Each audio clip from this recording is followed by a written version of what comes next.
و مکرم سامعین احترام،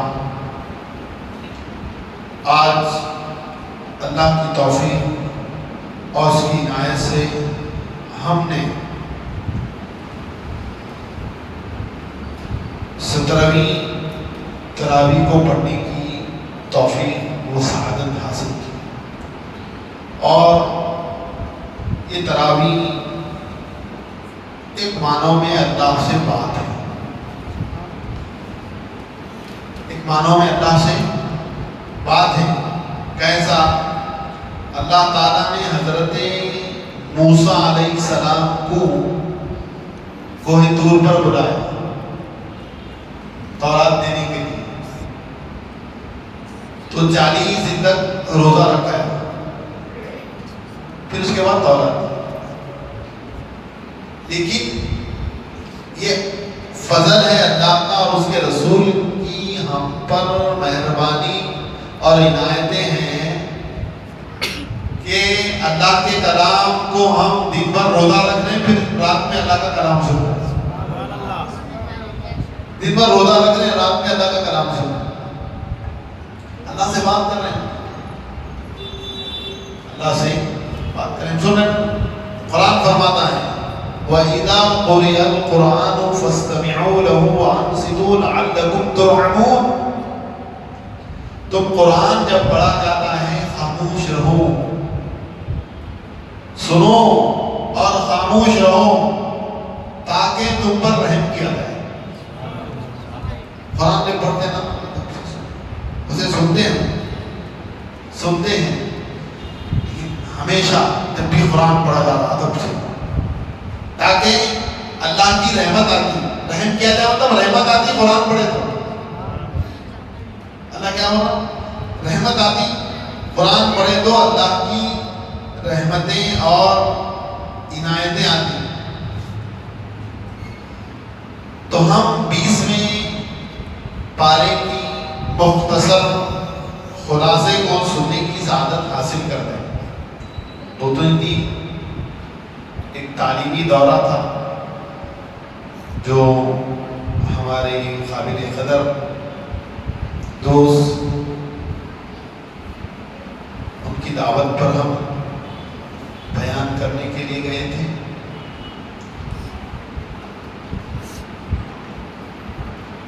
دو تین دن وقفہ ہو گیا، اب کیا رہتا گاڑی چلتے رہی تو برابر اچھی رہی، لیکن 2-3 دن وقفہ ہو گیا نا، اس کا اثر ہے۔ 2-3 دن کیا ہے؟ وقفے کا اثر ہے۔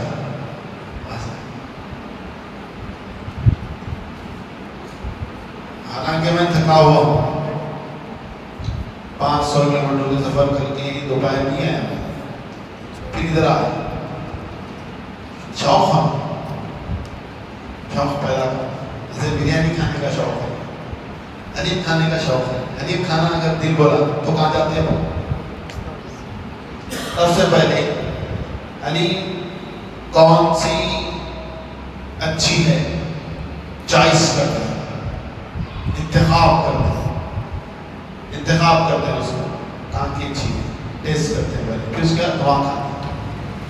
ایسے ہی کس مسجد میں اچھی تفسیر ہوتی اور اچھی قرات پڑھی جاتی وہاں پر چائے پتی لیتے ہیں، چائے پتی کون سی لیتے ہیں؟ اچھی لینے کی کوشش کرتے ہیں تاکہ چائے اچھی ملے، چائے پیے تو مزہ آتا ہے۔ کپڑے اسٹینڈرڈ ہونا چاہیے، برانڈ کے ہونا چاہیے، کپڑے یہ ہونا چاہیے۔ تو ویسے ہی ہماری یہ فکر کیوں نہیں ہوتی کہ دین کی بات اچھے لے سننے کی کوشش کریں، علماء صالح سے، علماء اہل سنت سے سننے کی ہم کوشش کیوں نہ کریں؟ یہ فکر بھی پیدا ہو۔ ہم دیکھتے ہیں مارکیٹ میں گوشت لینے گئے تو دیکھتے ہیں وہ گوشت کہاں کا اچھا ہے، اس کے بارے میں معلومات ہے نہیں، گوشت دیکھتے ہیں وہ کر کا ہے یا جوان کا ہے یا جو ہے نا جنے والی گائے کا ہے، بغیر جنے والی گائے کا ہے۔ جنے والی گائے کا الگ رہتا گوشت، بغیر جنے والی گائے کا الگ رہتا، اس میں لذت رکھ دیتی، اس میں لذت رکھ دیتی۔ بغیر جنے ہوئی گائے کو جوان بولتی، تو لینگویج ہے ہر ایک کا ایک کوڈ تو ان کے گوڑ میں جوان بولتے ہیں، جوان کا گوڑ ہے کیا بھی کر ہو تو جھگڑا ہوئے جو رہتا نا اس کو بولتے ہیں۔ تو یہ چیزیں تو ہمارے اندر بھی فکر پیدا ہونے چاہیے۔ درشن کو اللہم صلی علی سیدنا محمد وعلی آلہ وصحبہ افضل صلواتک وعدد معلوماتک وبارک وسلم۔ آج جو ہم 20واں پارہ اس کا نام ہے امن خلق۔ کیا نام ہے؟ امن خلق۔ اس کا ترجمہ ہے کس نے پیدا کیا؟ امن خلق الارض والسماء، کہ زمین و آسمان کو کس نے پیدا کیا؟ اس کا ترجمہ یاد رکھنا ہے، پاروں کے نام یاد رکھنا۔ 19ویں پارے کا نام ہے وقال الملأ، 18ویں پارے کا نام ہے قد افلح، 17ویں پارے کا نام ہے اقترب للناس۔ یہ پاروں کے نام یاد رکھنا، یاد رکھنا۔ میں تو یہ چاہتا ہوں کہ ایک سیریز بنائیں، قرآن سیریز، قرآن کی کوئز مقابلہ ہو، کس بچے کو کتنے نام یاد ہے پاروں کے، اور انعام دینا چاہیے۔ تو پارے کے اندر جو بات بتائی گئی ہے، اس پارے کے اندر عقیدے توحید، اللہ تعالیٰ نے کائنات بنائی اور اللہ تعالیٰ ہی کے قبضے قدرت میں ہر شے ہے۔ کون بنایا کائنات؟ اللہ بنایا، اور ہر چیز اس کے قدرت میں ہے، اس کے قبضے میں ہے، سب چیز اس کے قبضے میں ہے۔ اللہ تعالیٰ کے عقیدے توحید۔ بعض لوگ یہ بولتے ہیں کہ بھی توحید اس وقت تک مکمل نہیں ہوتی جب تک کہ رسالت کا اقرار نہیں کرتا۔ بعض لوگ صرف توحید بولتے ہیں۔ اگر کوئی شخص مسلمان بننا چاہتا ہے، صرف لا الہ الا اللہ کہا تو مسلمان نہیں بنتا، توحید مکمل نہیں۔ لا الہ الا اللہ محمد الرسول اللہ کہیں تو توحید مکمل ہوتی۔ توحید کیا ہوتی؟ حضور کی آمد سے پہلے مکہ میں 360 اٹھ تھے، کھانے کا بدھ الگ، بیماری کا الگ، روزی روٹی دینے کا الگ، بارش برسانے کا الگ، بارش ہونا ہے تو اس کے بعد جاتے ہیں۔ تو صحابہ یہ کہنے لگے ہم 360 کو چھوڑ کر ایک خدا کو مانیں، 360 خداؤں کو چھوڑ کر ایک خدا کو مانیں۔ کس کے کہنے پہ مانیں؟ ایک خدا ہے، بتایا کس نے؟ بتایا کس نے؟ سورہ اخلاص، قل هو اللہ احد، کیا ترجمہ ہے؟ اے نبی میں کہہ دوں، اگر میں کہہ دوں تو مجھ کو تو دنیا پہچانتی نہیں، تم کہہ دو کہ میں ایک ہوں، تم کہہ دو کہ میں ایک ہوں۔ اللہ تعالیٰ قل کے معنی اے حبیب، اے میرے پیارے مصطفیٰ، اے میرے پیارے حبیب آپ کہہ دیجئے میں ایک ہوں۔ قل هو اللہ احد، تو اسی لیے فاتحہ دلائے تو وحدانیت ہے۔ فاتحہ دلائے، فاتحہ دلانے والے مشرک نہیں ہوتے، فاتحہ دلانے والا کبھی مشرک ہو ہی نہیں سکتا۔ اگر کوئی یہ کہے کہ تم درگاہ کو جا کے شرک کر رہے ہیں تو ان جو ہے اس کے ایمان میں کمی ہے۔ فاتحہ درگاہ کو جا رہے ہیں تو فاتحہ دلا رہے ہیں، کیا دلا رہے ہیں؟ ایک مرتبہ سورہ فاتحہ پڑھ رہے ہیں اور 3 مرتبہ قل هو اللہ احد پڑھ رہے ہیں۔ سامنے رکھ کے دلاؤ، کہیں بھی رکھ کے دلاؤ، فاتحہ دلانے والا کبھی مشرک نہیں ہو سکتا۔ یہ میرا دعویٰ ہے اور یہ میرا چیلنج ہے، کس کو بھی بول کے بلاؤ، کتنے بھی بڑے مولانا کو بلا لو، دعویٰ ہے فاتحہ دلانے والے کبھی مشرک ہو نہیں سکتے۔ اور دوسری بات کیا بتائی گئی؟ قیامت کے دن نیک لوگوں کو ان کی نیکیوں کا صلہ ملے گا اور برے لوگوں کو ان کی برائیوں کی سزا دی جائے گی۔ اسی لیے آخرت تیار کرنی ہے، آخرت کی تیاری کرنا، آخرت تیاری کرنا ہوگی، تیاری کرنا ہوگی۔ کوئی بھی کام کرے نا، دنیا کی غرض نہیں رہنا، کوئی تعریف کرو نا تو کرو، کوئی بولو نہ کو بولو، ان اچھا بولے تو اس کی اچھی سے اپنے کو کیا سے اچھی کی سرٹیفکیٹ دے نہ کو دیکھے. اللہ دیکھ رہا نہیں، میں نماز پڑھوں دیکھ رہا، روزہ رکھوں. اگر کوئی ولو بالفرض کوئی غلط بولا، ہمارا اندر سے دل ہوگا کیا بولا اچھا ہے، تیرے کو معلوم اللہ کو معلوم، تیرے کو معلوم اللہ کو معلوم. تو یہ آخرت کے لیے کام کرنا چاہیے اور ہمیں قرآن پر عمل کرنا چاہیے، کیونکہ جو قرآن پر عمل کرے گا اسے اچھا صلہ ملے گا، اور جو اس پر عمل نہیں کرے گا برے انجام سے دوچار ہوگا. جاب کرنا ہے قرآن کیا بول رہا، نوکری کرنا ہے قرآن کیا بول رہا، تجارت کرنا ہے قرآن کیا بول رہا، پراپرٹی کی تقسیم کا معاملہ ہے قرآن کیا بول رہا. اب آپ بولیے کہ صاحب قرآن میں پراپرٹی کی تقسیم بھی ہے کیا؟ ہاں ہے. کھیتی کرنا ہے اللہ سے پوچھنا، قرآن سے پوچھنا. پراپرٹی قرآن کے مطابق تقسیم کریں گے تو محبتیں رہتی، محبتیں رہتی، محبتیں قائم رہتی. اور موسیٰ علیہ السلام کے واقعے سے ہمیں سیکھنے کو ملتا ہے کہ ہمیں صبر کرنا چاہیے، صبر کرنا چاہیے، کیونکہ مصیبت میں صبر کرنے سے دنیا اور آخرت میں نتائج اچھے ملتے. صبر کرے نا، کوئی اگر اپنے کو برا بھی بولا، کوئی کھانا کے لیے بولو، آگے دو مارا، گالی دیا آپ نے کو بھائی تو دے دے. اب آپ دیکھیں گے آپ جا رہے راستے سے، گوبر پڑا ہوگا، کوئی شخص پتھر لے کے گوبر پہ مار دیا تو گوبر اچھل گیا آپ کے اوپر، تو کیا ہوا؟ آپ کی شخصیت خراب ہوگی.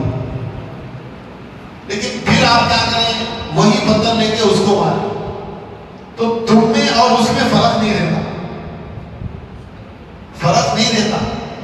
ایک دن میں اور ہمارے استاد محترم حضرت مفتی سید صغیر احمد نقشبندی شیخ الحدیث جامعہ نظامیہ قبلہ صاحب جا رہے تھے نماز تراویح پڑھنے کے لیے.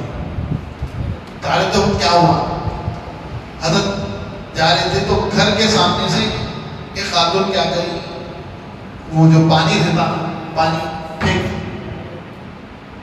اب 5 سے 7 منٹ بعد کی جماعت کو جاتی پھینک دی تو وہ اچھلا حضرت کے پیر کپڑوں کے اوپر اچھلا، پوری تیاری کے ساتھ جاتا ہے، پوری تیاری کے ساتھ اچھلا. تو حضرت تھوڑی دیر رکے پھر آگے چل گئے. تو مجھ کو جلال آیا، وہ ہمارے استاد تھے، بولا یہ کیا طریقہ ہے؟ تو صاحب بولے بد بولو کر پیچھے رہو.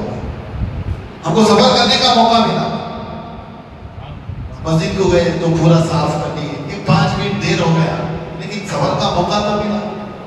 کوئی اپنے کو تکلیف ہو جائے تو اس پر صبر کرنا، اللہ کی جانب سے کیا ملتا؟ اجر ملتا. صبر کرنا. اور یہ صبر کا مہینہ ہی ہے، صبر کا مہینہ ہی. رمضان کیا ہے؟ صبر کا مہینہ. اور کیا فرما رہے ہیں؟ اللہ پر بھروسہ رکھنا چاہیے. جو موسیٰ علیہ السلام کو مٹانے کے در پہ تھے، اسی کے گھر میں موسیٰ علیہ السلام کی پرورش کا انتظام فرمایا. آئے کیا بات ہے! یہ تو بڑا قصہ ہے، بہت بڑا طویل قصہ ہے. حضرت موسیٰ پیدا ہونے والے تھے تو اس سے پہلے بولا گیا، کیا کہا گیا؟ وہ فرعون جو تھا اس کے گورنمنٹ کے، اس کی رعایا کے بعض ایسے کاہن تھے، انہوں نے کہ تمہاری مملکت میں ایک بچہ پیدا ہوگا، وہ بچہ تمہاری حکومت کو ختم کر دے گا. ایسا ابھی شیطانی دماغ تھا. کیا کرا؟ جتنے بھی بچیاں پیدا ہو رہے تھے ان کو چھوڑنا چاہتا، بچے پیدا ہو رہے تھے ذبح کر دیتا، بیٹے پیدا ہو رہے تو ذبح کر دیتا. وَيُذَبِّحُونَ أَبْنَاءَهُمْ وَيَقْتُلُونَ کہ ان کے بچوں کو قتل کر دیتا تھا اور بچیوں کو ماں چھوڑ دیتا. ماں کے سامنے چھوٹے بیٹے کو ذبح کرے تو کیسا لگتا؟ تو آئے اچھا حضرت موسیٰ علیہ السلام کی والدہ آمینہ ہو گئی، ڈرنے لگی. تو اللہ بولے ڈرو مت. تو انہوں کیا کرے؟ دریا کے قریب میں گئے، جھاڑ تھا وہاں گئے. حضرت موسیٰ علیہ السلام پیدا ہو گئے. پیدا ہونے کے بعد جو ہے جنگل میں پیدا ہوئے. پیدا ہونے کے بعد اللہ تعالیٰ حضرت موسیٰ علیہ السلام کی والدہ کی طرف وہی بھیجا. کیا بول کے؟ تم کیا کرو، ان کو ایک صندوق دے دو، اس صندوق میں ڈال کر دریا میں چھوڑ دو. قرآن میں لفظ ہے یم، یم کے معنی، پھر یم بھی کے معنی دریا کو دریا میں ڈال دو. دریا میں ڈال دو. ماں کی ممتا کیسے نہیں ڈالنے کو رہا تو بولے کہ ہم تمہارے طرف ان کو لوٹائیں گے دوبارہ. تمہاری طرف لوٹائیں، تم ڈرو نہ ڈالو. ڈالنے تو کیا ہوا؟ اب موسیٰ علیہ السلام کا وہ جس میں ہے صندوق تھا، وہ دریا میں تیرتے تیرتے تیرتے تیرتے جانے لگا. اب جہاں فرعون کا محل تھا، وہ محل کے پاس سے ہی یہ دریا گزرتی تھی. اب وہ فرعون کی بیوی دریا کے کنارے کھڑی ہوئی ہے، محل کے پاس اوپر کھڑی ہوئی ہے. ادھر محل ہے، ادھر دریا. لیکن کہاں جا رہا؟ بادشاہ کی بیوی. اور کیا بولی؟ وہ صندوق دکھ رہا نا، بڑا پیارا دکھ رہا، بولے اس کو لے کر آؤ. فوری گئے، لے کر آئے تو دیکھتے ہیں، کیا دیکھتے ہیں کہ اس کے اندر ایک خوبصورت بچہ ہے. وہ حضرت موسیٰ علیہ السلام، خوبصورت بچہ ہے. اب فرعون شک میں آ گیا، نہیں مانتا، بولی میرا بیٹا ہے، میرا بیٹا ہے. اب فرعون کے گھر میں موسیٰ کی پرورش ہو رہی. اب موسیٰ علیہ السلام کسی کا دودھ نہیں پیتے، تو وہ دریا کے پیچھے ان کی بہن، صندوق کے پیچھے ان کی بہن کے اور گھر میں داخل ہو گئی. کسی کا دودھ نہیں پی رہے موسیٰ علیہ السلام، کسی کا دودھ نہیں پی رہے. تو ان کی بہن جو بہن تھی، وہ بچی بن کے گئی اندر. بولی ایک ایسی عورت ہے، میں تم کو بتاتی ہوں کہ اگر انہوں اگر آئیں گے تو دودھ پی لیں گے، ان کا دودھ پی لیں گے. تو اچھی بات ہے، لے کر آؤ. لے کر آئے. تو انہوں بہن بولے کہ جاتے وقت بولنا نہیں میں اس کی ماں ہوں، مزدوری پر دودھ پلانے والی ہوں میں، مزدوری پر دودھ پلانے والے. جا کے دیکھیں حضرت موسیٰ دودھ پلانے لگے. بولے مزدوری مقرر ہوئی، دودھ پلاؤ. دودھ پلاتے رہو. ادھر فرعون کی بیوی بعد میں ایمان لے کر آسیہ بن گئی. ایمان لے کر آسیہ بن گئی. تو جو ہے نا دودھ پینے لگے حضرت موسیٰ. بڑے ہو گئے فرعون کے محل میں بڑے ہو گئے. اب اس کو روزانہ خوف خطرہ، اور اتنے بچوں کو مارا. ہونے جس بچے کو مارنے کے لیے میں اتنے بچوں کو مارا، وہ بچہ میرے گھر میں پڑ رہا، مار نہیں سکتا تھا. تو یہ چیز ہے اللہ پر بھروسہ کرنا ہمیشہ. اللہ پر بیماری آئی تو اللہ پر بھروسہ.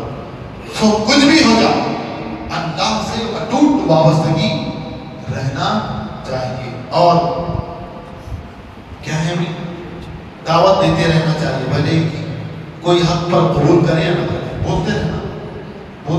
ارے جانتے میں نہیں سنتا ہوں، ہونا اپنا کام ہے، سونے دے نہ کو سونے دے. نہیں، باطل خواہشات کی پیروی نہیں کرنا چاہیے. بری چیز دل میں آ رہی، خواہشات نفسانی آ رہے، نہیں پر عمل نہیں کرنا، جانا بھی نہیں کرنا. اور اللہ تعالیٰ کے اور اس کے احکام کی کاربند کیجیے. اس کے سبب خوشحال بستیاں بھی ہلاک کر دی گئی. اچھے بھی ہیں نا، ظاہر طور پر دکھ رہے بڑے اچھے دکھ رہے نا، خوشحال ہیں، اچھے سمجھ رہے اپنے آپ، لیکن اللہ کی نافرمانی کر رہے، تباہ ہو جاتے. کیا ہو جاتے؟ تباہ ہو جاتے. فرعون وقت بھی تباہ ہو جائے. لیکن مسلمان کو اپنے رب سے وابستہ رہنا چاہیے. بہت ساری چیزیں ہیں. دو باتیں بول کر اپنی بات ختم کروں گا. دولت پر غرور و تکبر کرنا نہیں چاہیے. آج کے پارے کا خلاصہ فخر کر رہا ہوں. اللہ فرعون کو کیا کرا؟ اس کی فوج کے ساتھ، اس کی حکومت کے ساتھ، مال کے ساتھ سمندر میں دفن کر دیا. سمندر قبول نہیں کرا. زمین میں دفن کرے، زمین بار بار نکال تو پھر آج تک اس کی لاش رچیت پڑی ہوئی ہے. عجیب ہے، زمین قبول نہیں کری، سمندر قبول نہیں کرا. وسیع کاش. تو پیسے کا غرور، پیسے آئے چڑھانا، گرمی جو ہے گردوں پہ چڑھا کر گردوں کے ذریعے ادھر پھر پارسل کرنا، پیسے کی گرمی دماغ میں نہیں چڑھانا، اس سے بہت برے، اس وقت سے زکات نکالو بن کے۔ اور کیا ہے؟ دولت کو اپنی عقل اور محنت کا نتیجہ قرار نہیں دینا، یہ تو بس اللہ کی عطا اور آزمائش ہے، اللہ کی عطا اور آزمائش ہے۔ دولت کو اللہ کے راہ میں خرچ کرنا، دیتے رہنا اللہ کے راہ میں۔ اور اللہ کے راستہ کون سا ہے؟ مدرسہ ہے، مسجد ہے، اچھے لوگ دینی خدمت انجام دے رہے ہیں، پوچھتے نہیں اچھے لوگ، ہم پوچھ کے جانا، انہوں بولتے نہیں اپنی ضرورت یہ ہے، چلا اللہ پوری دنیا کو چلانا کرتے ہیں، اچھے لوگوں کی خدمت نہیں کرتا، ایک بات ہے۔ اور پرہیزگاری اپنانی چاہیے، کیونکہ اچھے انجام پرہیزگاروں کا ہے، پرہیزگار ہے ہمیشہ پرہیزگاری رہنا، برا مال آ رہا، حرام کے پیسے آ رہے نہیں ہوں کیسا نہیں کھایا تو ناراض ہوتا کہ دیکھیے اللہ ناراض نہیں ہونا، اللہ ناراض نہیں ہونا، کیوں ناراض ہوتا کیا ہوتا؟ جنت میں نہیں ہے ایسا۔ آخری بات کیا ہے؟ صبر کے ساتھ استقامت کے ساتھ ایمان پر قائم رہنا چاہیے۔ ایمان کے بعد بھی آزمائش آتی ہے، دیکھو نماز پڑھے تو بھی آزمائش آتی ہے، ایمان والے کو جو آزمائش آتی ہے، بے ایمان کو آزمائش نہیں آتی۔ وصلی اللہ تعالی علی خیر خلقہ محمد و آلہ و صحبہ اجمعین۔